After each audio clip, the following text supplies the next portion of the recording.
我其实发现到，不管多么炙热的感情，浪漫的感情，它都会在细碎的小日子当中呢，被慢慢的磨灭的。Hello， 大家好，我是 Angel 许素恩，欢迎回来到我的 YouTube channel。真的很不好意思哦，停更了1个多月，那是因为我在6月初的时候呢，我就不幸患上了 Influenza B， 还要去住院，发烧、流鼻涕、味觉失灵等等的。所以这1个多月呢，就一直都在修复跟康复我自己的身体，现在不用担心，我已经痊愈啦。然后在做一个新的影片的时候呢，收到了一个非常不好的消息呢，就是在7月5号的时候呢，我们的一代天后李玟 Coco Lee 呢在家里轻生了啊。听说是因为呢抑郁症、婚姻的失败，加上身体的一些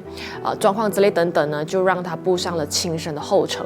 非常的惋惜跟痛惜啊。虽然我不是她的铁粉，我也没有追星的一个过程，但是呢，我真的是从小听到她的歌大的。身为90后的我们，大家都知道，就是父母的那个年代啊，加上我们那个时候的小学的年代，都会听 Coco Lee， 然后会学着她的舞蹈去跳舞之类等等的。然后今天这个影片呢，我就想要跟大家来分析一下抑郁症这件事情。其实，在2年前呢，我的频道呢就有做关于病理性抑郁症到底是什么状况会导致抑郁症啊，有什么治疗的方案啊，我们身为他家人朋友，我们应该说些什么？如果你想要看回这个影片呢，我可以把这个链接放在这个 description 下面，你可以点击进去看一下。可是这个影片呢，我想跟大家说一些心灵上面的东西，就是抑郁症的发生呢，不仅仅是家族性，就是病理性的那一种，抑郁症也可以是环境后天所造成的。根据研究所显示呢，抑郁症患者的大脑结构跟功能方面呢是有一点不一样的，他的神经递质的水平呢是有异常，在感受到快乐、成就感、喜悦呢会比普通人来得更慢哦。到底是什么东西主宰了我们的快乐？我们身体里面呢有4个核心会让我们感觉到快乐跟满足的激素跟荷尔蒙。第一就是多巴胺啦 ，dopamine。大家有听过多巴胺吗？多巴胺呢其实是一个短暂的快乐。当你的身体释放了、感受到了多巴胺之后呢，你会感觉到刺激。然后什么东西跟什么动作会让我们感觉到这种短暂跟刺激性的快乐呢？比如说你吃甜饼，吃一些你喜爱的食物，油炸类食物啊，喝酒、抽烟啊，玩游戏、刷短视频之类等等，都会刺激你的头脑，释放这种快乐的荷尔蒙。可是呢，这个快乐荷尔蒙呢是短暂的，它并不持久。那第2个快乐的荷尔蒙呢，那就是内啡肽。一旦你的身体感受到了这个内啡肽荷尔蒙之后呢，它的快乐是持久性的。可是呢，它释放这个内啡肽荷尔蒙呢，就会比较吝啬一点。为什么呢？因为它是需要你用努力、时间跟汗水去换来的。在什么情况之下，我们的身体会分泌这个内啡肽呢？那就是比如说你努力工作之后，可能你拿了薪水那一刻，你会感觉到有满足感，或者是你努力运动，成功减肥下来，看到你自己身体的一个改变呢，汗水、心跳的波动，加上我们肌肉上面的撕裂跟增长呢，身体都会释放这种内啡肽。所以你会看那些健身狂魔呢，它有一个说明词，就是 endorphin high， 内啡肽已经上瘾了。然后除此之外呢，比如说你闻一些精油啊、一些香氛之类呢，都会让你的身体呢，分泌出一些内啡肽的。那第3呢，就是血清素，英文叫做 serotonin。抑郁症患者呢，我们都会给予 SSRI 之类的一个药物，那是因为呢，在抑郁症患者里面呢，它的血清素分泌呢是比较少的，它是一个 mood stabilizer， 它会让你的情绪会比较稳定。除此之外，它会让你比较放松。那在什么情况之下，你的身体呢会比较自然的分泌出这种血清素呢？比如说你多晒太阳，多接触大自然，有一个良好的睡眠呢，你的身体都会自然的分泌更多的血清素。那第4个呢是催产素，英文叫 oxytocin。然后这个催产素呢是需要在跟你喜爱的朋友或者家人进行肢体上面的接触，或者是拥抱，比如说撸猫撸狗之类等等呢，你的身体都会接受到这个讯息，然后释放更多的催产素，会让我们减低焦虑，感觉到比较自信一点。那这个4个荷尔蒙呢，其实会依据我们的饮食啊，我们所接触到的人物啊、事物，跟这我们的 daily activity 呢，它都会有相对的提高或者是减低的。重点来了，其实呢，我们身体的一个内分泌需求一个叫做体内平衡的 homeostasis 的一个模式的。比如说你吃了高糖高热量的食物呢，你的体内就分泌很多胰岛素啊，帮助你降血糖啊。但是呢，如果你长期沉浸在吃高糖分、高热量，你的内分泌跟你荷尔蒙都会失调的，到最后呢就会有疾病所产生。所以其实我们的思维模式、我们的价值观，或者是我们对于某件事情的偏激、跟钻牛角尖、跟后天的一些环境上面的压力呢，都有可能让我们抑郁成疾的。根据研究所显示呢，如果我们长期有悲伤的情绪啊，长达2个星期或以上呢，那么你就会比平常人呢更容易抑郁成疾呢。屏幕前的你，如果在经历这低谷期或者心理崩塌的一个阶段呢，请你务必要千次万次的拯救你自己在这世间的水深火热当中。那是因为，如果你长期的沉浸在这种偏激或者是悲伤的情绪太过久的时候呢，你的身体就会出现了身心俱疲的状态，而这个身心俱疲的状态呢，会导致你的大脑结构模式跟神经转递质的一个异常。它就会让你的自律神经交接处呢出现了贫乏的状态。简单来说，它会让你的身体分泌这种快乐的荷尔蒙变得更吝啬，会大大的减低。那么你感受到满足感、兴奋感跟快乐呢，就会比平常人更加的难了。那么根据研究所显示，其实呢，除了这种病理性的一个状态之外呢，我们人类的一个价值观跟思维模式呢，才是会导致我们抑郁成疾的。我做了一些整理之后呢，我发现到以下这3个思维模式呢，会让你更加容易患上忧郁症哦。第一个，低估自己的能力，高估自己在别人心里面的一个位置。我们先来说前半段这个低估自己的能力。我发现呢，往往非常优秀的人呢，通常都不懂得 value 自己的，他会低估自己真实的一个能力，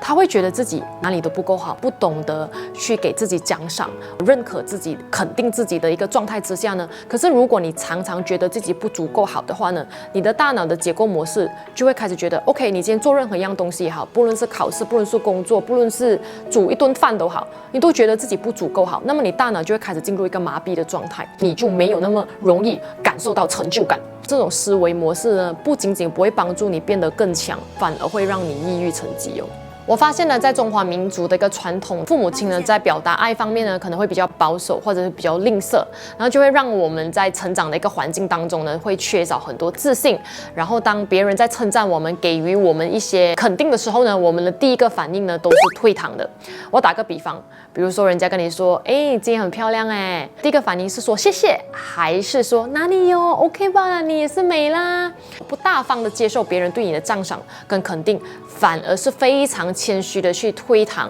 这一份认可的时候呢，那么你的大脑的一个奖赏回路呢，也会慢慢的减低的。另外一个呢，就是太过高估自己在别人心目中的一个位置啊。婚姻或者是感情当中呢，我们常常会感觉到挫败，最大的一个因素就是对别人的期望太过高啊。其实呢，我之前可以说是一个非常典型的恋爱脑，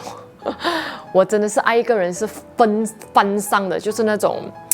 可以就是扑向烈火的一个小蝴蝶的这种方式去爱一个人。后来的我呢，发现到其实呢，谁都很忙的，真的没有任何一个人有义务时时刻刻的把你放在第一顺位啊。就算是我的父母也好，我觉得说我也不会让他什么时时刻刻都一定要关注我这个女儿。我的父母也不会强求我带给他幸福感或者是快乐感，因为快乐跟幸福是独立个体的。我父母的快乐，我父母的幸福，或者是我另外一半的幸福跟快乐，是他自己要找的，而不是我给予我赋予的。当我了解到这个思维模式之后呢，我其实对任何一个人是没有期望的。我其实发现到，不管多么炙热的感情，或者是多么浪漫的感情，它都会在细碎的小日子当中呢，被慢慢的磨灭的。所以当我了解了这个原理之后呢，我就不会在细碎的小日子当中呢，去植入期望值啊。就比如说，今天我来这夜景，我就会期望我的老公呢，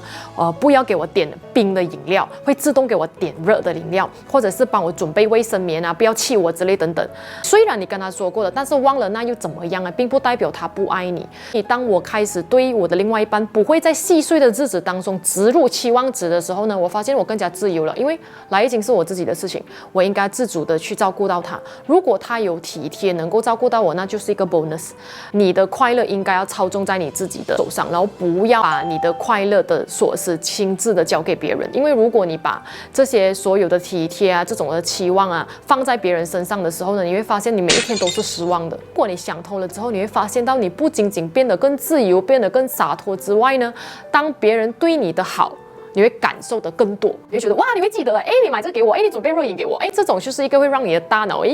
kick 到 feel 到 reward feel 到满足的，你们大家可以学起来哦。第二，穷思竭虑，意思就是说你会反复的回味不愉快的时刻，它是一个反噬模式，它会让你呢放在一个非常危险的一个境界，它也是一个非常不健康的思维模式。比如说你妈妈骂了你2句，你就想了一整晚，那么你妈妈就骂了你一整晚。如果你的领导批评了你1句，你却记了他1年，那么他就骂了你1整年了。穷思竭虑是一个非常危险的思维模式，你会榨干自己，你会极度内耗啊，因为你会让你的大脑呢沉浸在不满足、生气、愤怒的情况之下。你要理解到，这世界上最公平的事情就是每一个人都会遭遇到不公平啊。当你理解到这件事情之后呢，你要学会翻篇，学会放下。你可以不原谅他，但是你一定要学会放下，因为没有什么比你心里面的心态跟宁静来的更重要啊。翻篇呢，它是一个优质的能力，它能让你跳脱出困境啊。其实穷思极虑是一个非常不健康的思维模式，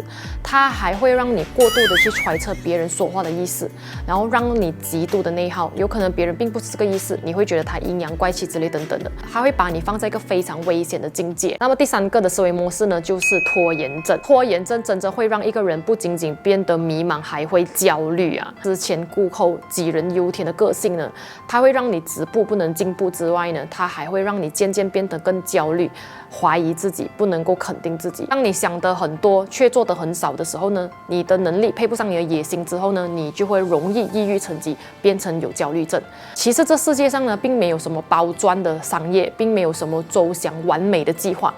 完美的计划只是对于个人的一个标准而已。所以如果今天你有一个 burning desire 想要去完成一样事情呢，当你踏出第1步之后呢，你就会有答案了。其实呢，我们活在一个非常快节奏的一个时代，所以呢，抑郁症啊、焦虑症啊，或者是迷茫之类等等，已经变成了我们现代的一个文明病啊。那是因为很多时候呢，我们的竞争性已经越来越强了，攀比之心也越来越强大，加上一些 social media 的快节奏的一个视频模式呢，也会让我们在吸纳新讯息的时候呢，是过度快的节奏。虽然我们吸纳了新的讯息，但是能够消化、能够吸收这个信息呢，还是不足够时间。如果你的潜意识当中有太多的垃圾的话，不会在一个很好的状态，做很多东西呢也不会专注。所以如果屏幕前的你呢有这样子的一个状态呢，我会建议大家呢去沉淀自己，找出自我。很多人听到沉淀自己、找出自我呢，觉得好像我似懂非懂，觉得我也知道沉淀自己，把好睡觉、读书、去海边还是怎样。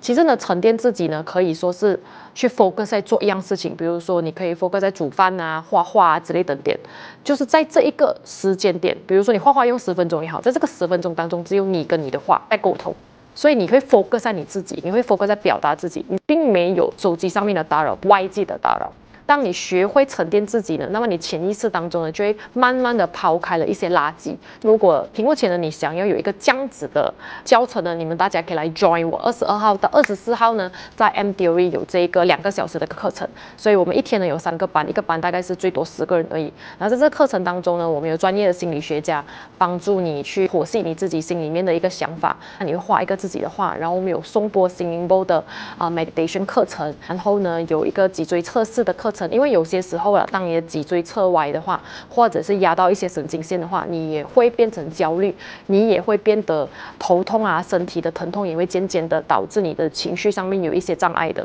所以在这个2个小时的课程呢，会帮助你找回自我啦。我还会送你一套价值168的 Glow Guarantee Starter Kit，so you can glow inside out。所以如果你有兴趣的朋友们呢，你可以点击下方链接呢，你去报名哦。因为这一课程呢是我们2023年做的最后一堂课程了，因为接下来的下半年呢，我是真的非常忙了的。所以如果你真的想要有一个心灵探索或者是自我启发的话呢，你也可以 join 我们这个课程。